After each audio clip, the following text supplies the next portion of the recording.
Atayde ginagamit lang panakip buta sa issue ni Martin Romualdez. Grabe itong mga pag-uusapan natin ngayon mga banateros, mga kabiyaya. Oo, at may mga itong si Congressman Arjo Atayde na asawa ni Maine Mendoza na isa sa mga sikat na aktor at isa sa mga sikat na host sa Eat Bulaga ng TV5 ay nadawit nga po dito sa issue ng flood. Magandang araw po sa inyo mga banateras. Ako po si Banat Girl. Ito po mga banateras, panoorin natin ito at sabay-sabay po tayong mag-react sa comment section. Alright, panoorin na po natin ito mga banateras. Mag-comment po kayo sa comment section at huwag po ninyong kalimutan mag-subscribe, i-like at i-share ang ating video. I am not Filipino for nothing. Mahalin po natin ang Pilipinas. Ito na po. Kaya wala tayong masyadong boses. Ito po nung inilabas po ng mag-asawang Diskaya itong pasabog nila mapatungkol kay Congressman Arjo Atayde, ay kagad natin siyang binanatan dito sa vlog natin, no? Nagbumanat tayo. Pero hindi naman totaling banat na talagang alam mo yun. Ngayon, eto, ako po ay nagkalkal. Kinalkal ko po ang kaduluduluhan na kung totoo ba na may ghost project at dawit ba ito talaga etong si Congressman Arjo Atayde sa flood control scandal. So may mga nakita ako at may mga napagtanto ako na halos talagang lumalabas dito ay ginagamit po ng mga alagad ni Martin Romualdez etong mga sikat na mga personalidad para mapagtakpan ang dapat niyang kaharaping issue. So baka may mag-comment dyan, Jay, ninong sa kasal ata itong si Martin Romualdez ng ni Arjo Atayde. Kung isipin nyo, kung di ako nagkakamali na siya ay ninong sa kasal ni Arjo Atayde at Marcos Jr., alam nyo, so kagaya nga na sinabi ni Pangulong Duterte, kakampi mo ngayon, bukas kaaway mo na. Ganyan kadumi ang nangyayari. Sobrang dumi. No, sobrang dumi ang kalakaran sa politics world, lalong-lalo na dito sa Pilipinas. So kung isipin nyo, kung ang mga Duterte nga na ang dahilan na para makabalik si Marcos Jr. na pinsan ni Martin Romualdez bilang presidente ng Pilipinas, hinudas nila yon. What if pa kaya etong si Arjo Atayde? At eto, nagtataka ako sa mga influencer na sumusuporta kay Marcos Jr. Nagtataka po ako na parang may mali sa nangyayari at first time kong nakita sa kanila ito. Alam mo yun, sobra akong nagtaka na Ngayon ko lang to nakita sa inyo Anong meron? So ako po ay ako ay namangka at dinaanan ko ang mga channel ng mga vlogger na sumusuporta sa administrasyong Marcos. At lalong-lalo na kay Prime Minister former Speaker Martin Romualdez. At nakita ko nga na talagang dinidikdik nila ngayon si Arjo Atayde, Senator Villanueva, Senator Jinggoy Estrada, Senator Bongo at Senator Chis Escudero. At dinadamay na rin nila etong si Senator Rodante Marcoleta. So alam naman na natin at syempre Alan Peter Cayetano, dinadamay na rin nila.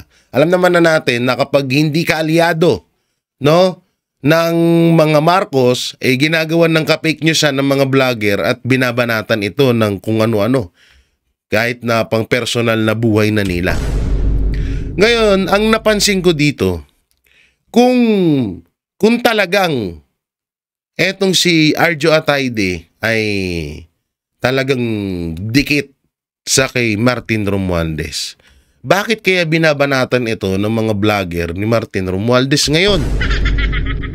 First time in history na mangyari ho yun na may kaalyado ang administrasyon na binanatan ng mga vlogger na to. First time. Ngayon ko lang to nakita. So ngayon, doon ko rin halos na pagdugtong-dugtong na hindi kaya talagang dahil, kasi may nasaga po akong balita na ang tinatarget lamang ngayon ay yung may mga pangalan ng mga personalidad para maka-attract sa mga netizen at mapag-usapan ng mga netizen at mapansin nila yung issue na yun. Kasi eto na lang palaging mga sikat na personalidad ang nadadawit dito sa issue ng flood control. At marami din naman na mga hindi sikat na mga congressman ang dawit din dito sa flood control issue na hindi pinapangalanan or hindi ini-expose ng media. So ang tanong doon, bakit kaya? Bakit kaya ganon? Bakit kaya na yung mga hindi kilalang mga congressman hindi na-expose? Pero etong sikat na sila Chis Escudero, Villanueva at Arjo Atayde lumilitaw sa iba't ibang bayarang media.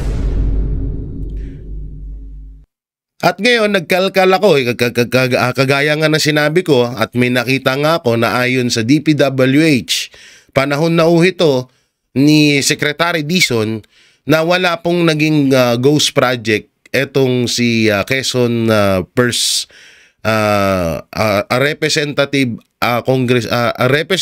Arjo Atayde. So, tinignan ko yun. So, at nakita ko, mamaya papakita ko sa inyo. Ngayon, nagkalkal para ako na nagkalkal ng issue. Kasi nga gusto kong itama diba? Kasi tayo dito, kami ng mga banateros, binabanata namin yung mga kawatan na mga opisyal ng gobyerno. Mapa-senators man or congresswoman. So, binabanata namin yan. Wala kaming sinisino dyan, alam nyo yan. Ngayon, eto si Arjo Atayde, binanatan ko na rin to. At ngayon, tinitignan ko talaga at nag-research ako at pinag-aralan ko mabuti na kung talagang merong anomalya dito sa taong to. At eto nga yung mga nakita ko. Una-una, umpisahan natin dito sa video Tanggalan lang natin ng yan. Umpisahan natin dito sa video na Project Inspection, District 1, Quezon City. Ayan nga po, ito nga yung nasa sakupan ni Congressman Arjo Atayde. So ito po video na galing sa na nakita ko po sa Facebook na in-inspection at pinakita ng live etong video na to. Ngayon, dito ka magtataka na bakit eto hindi ito binalita ng media at hindi rin ito in-expose ng mga bayaran na mga vlogger. Bakit tahimik sila dito? Pagkatapos, kasi maganda sana yun katulad ko, binanatan ko si Arjo Atayde, diba? Binanatan ko siya kasi yun ang sabi at yun ang narinig ko sa Diskaya. So mali pala yung ginawa ko. No, so mas maganda talaga. Totoo yung palaging sinasabi ni Banat Bay na i-research mo, wag ka basta-basta maniniwala. So nag-research ako at ito yung mga lumabas at talagang napanood ko. So eto, yun nga, ulitin ko po yung katanungan, bakit kaya hindi ito na ilalabas sa ibang mainstream media? Panoorin natin. So in-inspection at may video evidence, may mga picture pa yan na ipapakita ko sa inyo mamaya. Yung mga,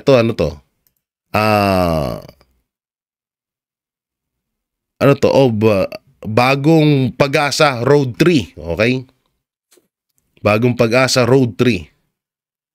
So pumunta talaga pala dun si Congressman Atayde. Ito naman, yung flood control structure and along ano to, Gulyat Creek, Bahay Toro. O ito. So ito yung flood control. So okay, wala naman tayo nakikitang masama dyan. Okay naman yung flood control. At wala ring mga tambak na basura. So pati yung ito, okay naman yung pagkakagawa. At malinis.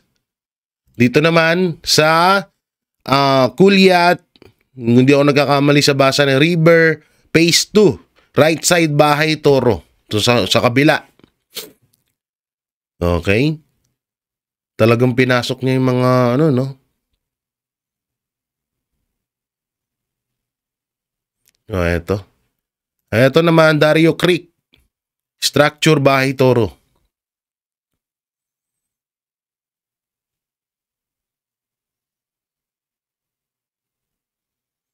Ito, Bahay Toro Creek Phase 2. So, talagang ano, tinignan niya ang mga yan, yung flood control na ano, okay naman. Wala rin naman tayo nakikitang pangit dyan.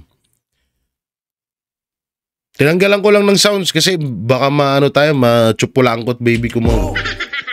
Maarte pa naman si YT. Eto no, makikita naman natin malinis, walang basura. Yun nga lang, yung mga damo-damo na syempre hindi mo na may sisisi ang kay congressman.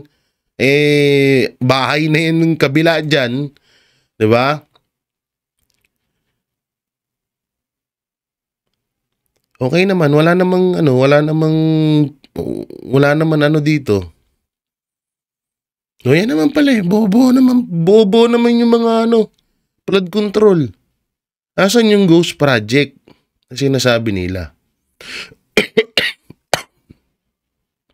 Taas ng pader, oh. So yan, no? So dito, ito ipapakita ko sa inyong picture. Ito yung mga proyekto dyan sa Quezon City na tinuturo or sinasabing mga ghost project nga daw. So yan, makikita nyo dyan sa screen na wala naman tayo nakikitang ghost project. Anong lugar to? Del Monte Avenue. Yan, kung tama ba yun? Labo na ng mata ko. So ito pa yung isa. Quezon City West Riverside. So okay din. Yan. So mga ano pa. Wala tayong nakikitang ghost project. At ito rin yung sa ilog. So ayos yung ilog niya. Before and after ata to. Ito ata yung before and after.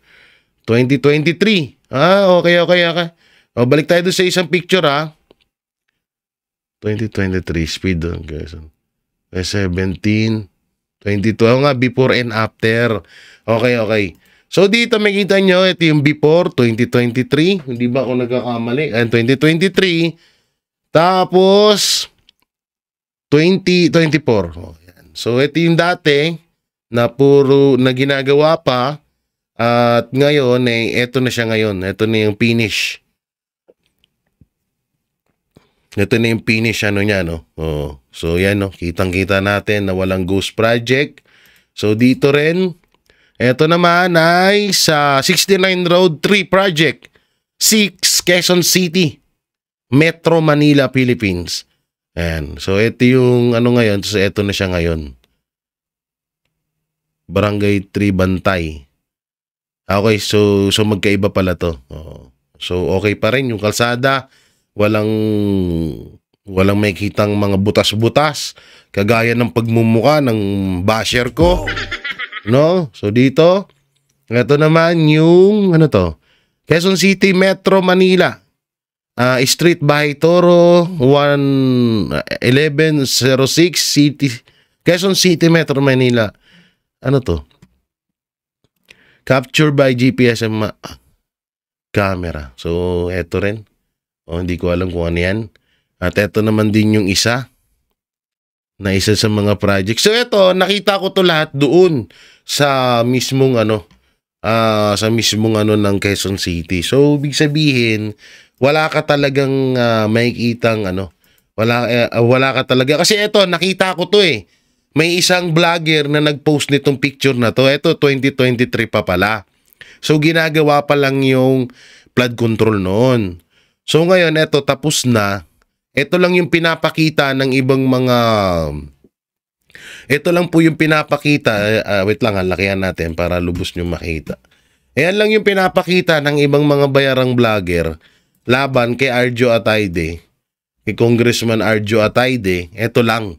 Kasi nga talagang mukha, talagang mapapaniwala mo na ay ghost project nga. Hindi tinuloy, baka lang yan nandyan. Oo. Talagang may magagalit. At kahit ako magagalit ako kung totoo to. Ngayon, eto pala, ito hindi 23 pa. Matagal na pala ito. So ngayon, eto na siya ngayon talaga. So ibig sabihin, kinuha lang tong picture na to para ikapanira kay Congressman Arjo Atayde. Sino naman tong tumatawag na to? Mamaya ka na at ako'y nagtatrabaho. So ngayon, eto yung picture na inilalabas ng mga bayarang vlogger na sumusuporta sa administrasyon. No? Na sumusuporta sa administrasyon etong picture na to. At eto na siya ngayon. So ibig sabihin, yung fake news na tawag dito na pinapalaganap sa Facebook at dito sa ito yung yung hindi fake news. Makita nyo naman, hindi naman edited dyan.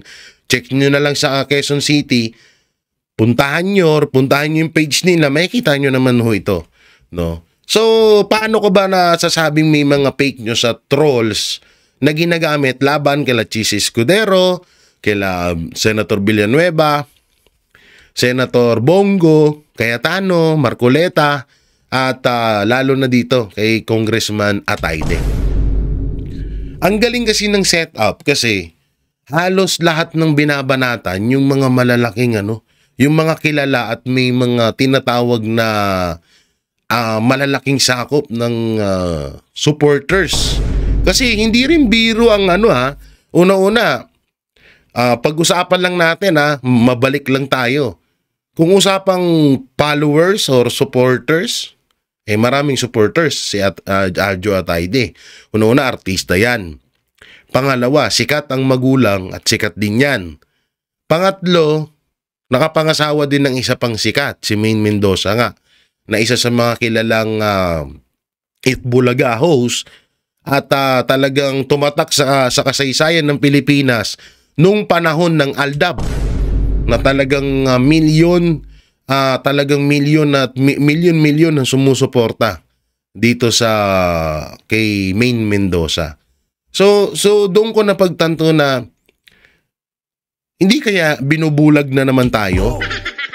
Kasi baka sabihin niyo sa akin, Jay, di ba sinabi mo dapat din paniwalaan si Diskaya?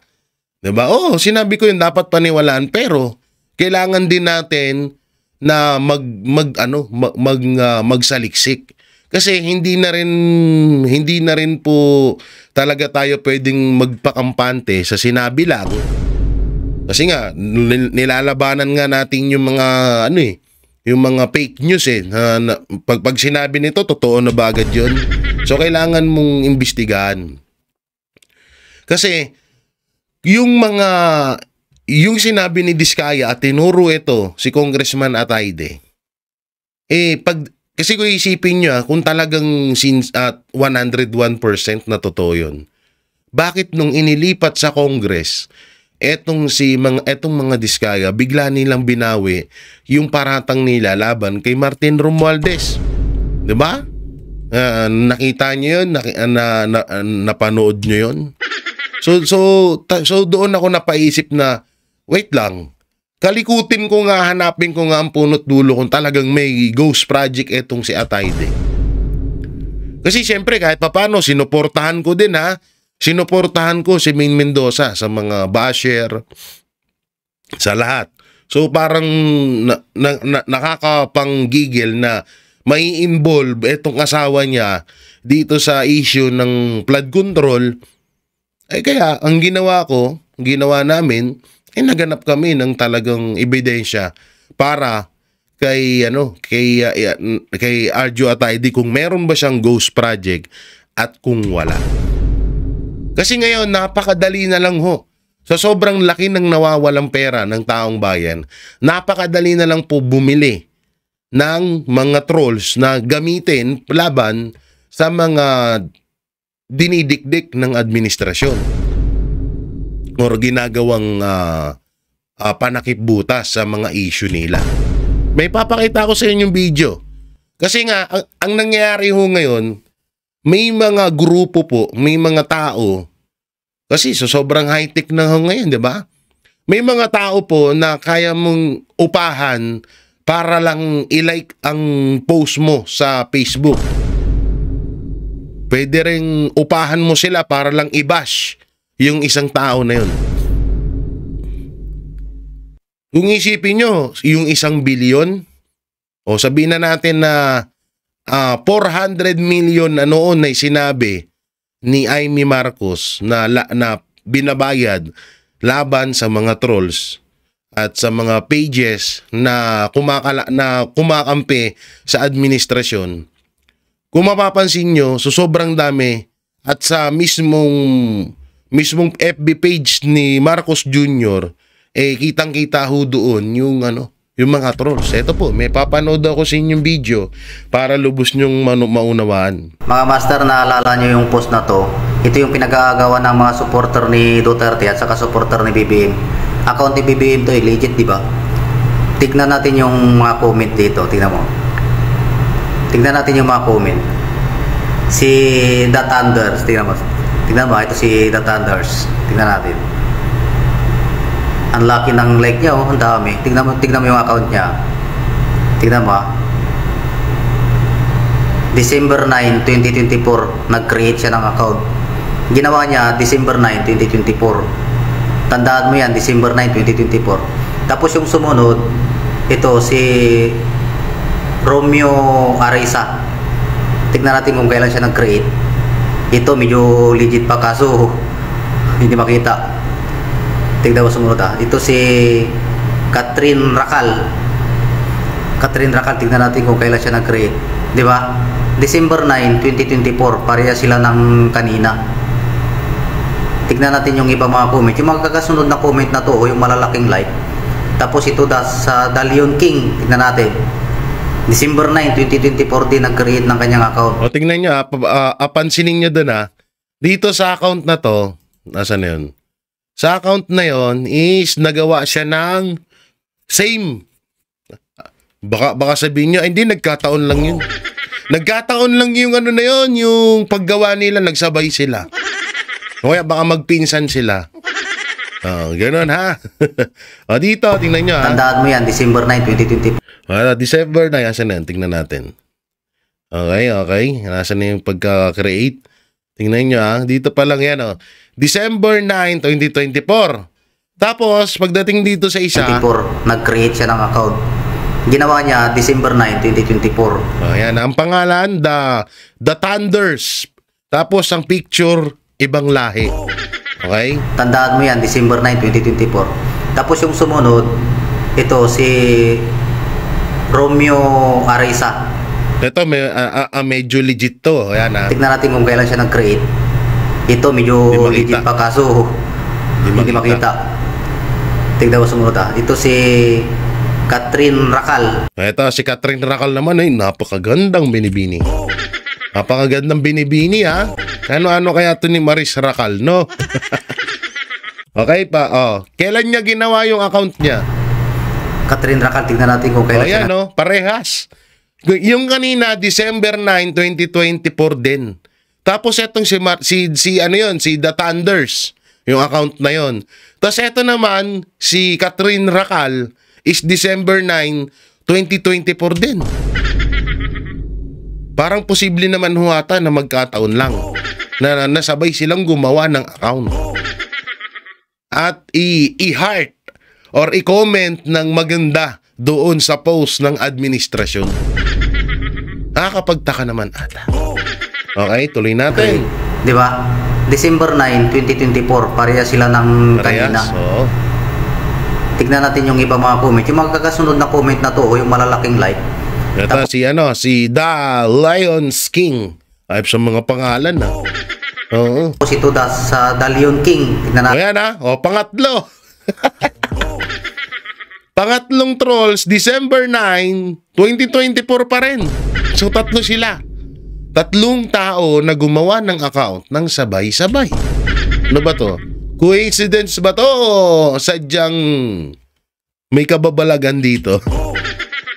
Posible yun. Tapos, same pares pa kayo supporters? Eh di wow. Ayan ha. Pangatlo na yan. December 9, 2024 din nag-create ng kanyang account. Okay. Ano sa tingin nyo dito mga boss? Nagkataon lang ba na isang araw silang nag-create ng kanilang account? O ito, si Ramon Tapos ito Dizon. si Ramon Dizon. O yan pa rin o, pang-apat. O, December 9, 2024. So lahat talagang ginawa siya ng iisang araw at iisang taon at iisang buwan. Grabe, nung lupit. December 9, 2024 din nag-create siya ng account niya. Nagkataon lang ba yun? Ang lalaki ng like nila oh. Tapos ito si Alison C. Kailan to nag-create? Tignan natin. December 10, 2024. Medyo huli lang siya ng isang araw nag-create. Tapos dito pa ito si Lucas Torres. Tingnan natin si Lucas Torres. O, ganun pa rin. O December 9, 2024 din nag-create ng kanyang account. Nagkataon lang Walang mga muka ba yun na gano'n na Ito isang mga legit to ha. Ito para sa akin, legit siguro to. araw lang. Ito medyo legit to, marami. Legit kasi, nakatawa eh. No? Ha ha ha. Naka-emoji. Kaya legit si Dadin Lee Anipas.